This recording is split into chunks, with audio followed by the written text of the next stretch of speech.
चलिए आंगनवाड़ी में शामिल हो जाएं हम। अस्सलामुअलैकुम। हमें ये बताते हुए खुशी हो रही है कि आपके बच्चे अब आंगनवाड़ी जा रहे हैं।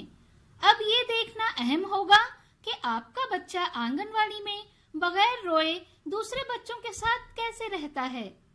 नेज़ वालिदैन के तौर पर हमें ये देखना होगा कि क्या आंगनवाड़ी वर्कर को बच्चों के साथ सरगर्मियां करते वक्त मदद की जरूरत है। आइए हम बच्चों की कुछ बातों के बारे में एहतियात से समझें, जिसकी वजह से आंगनवाड़ी वर्कर को मदद मिलेगी। अपने बचपन के आंगनवाड़ी या बालवाड़ी के अच्छे तजुर्बात के बारे में अपने बच्चों को बताएं। ऐसा करने से बच्चों के जहन से आंगनवाड़ी का खौफ दूर हो जाएगा और आंगनवाड़ी या बालवाड़ी जाने में उनकी दिलचस्पी बढ़ेगी। बच्चों के सोने और जागने का वक्त मुकर्रर करें। ऐसा करने से बच्चा कम नींद की वजह से बेचैन नहीं होगा।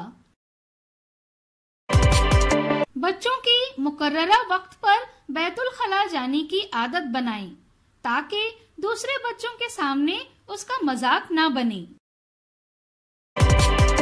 बच्चों को उनकी अपनी सफाई के बारे में मालूमात दें और अच्छी आदतों के बारे में बताएं, जैसे रोजाना दांत साफ करना, नहाकर साफ सुथरे कपड़े पहनना, खाने से पहले और खाने के बाद हाथों को साफ करना वगैरह। बच्चों को बड़ों की हिदायत पर अमल करने की आदत बनाएं। इसके अलावा साथियों के साथ मिलकर रहना, लड़ाई झगड़ा ना करना, चीजें खिलौने सही जगह पर रखना वगैरह।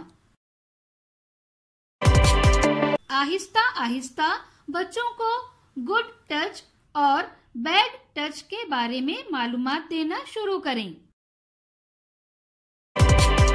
अगर बच्चे को किसी चीज से एलर्जी है या कोई बीमारी है, तो आंगनवाड़ी वर्कर को इस मालूमात के बारे में जरूर बताएं।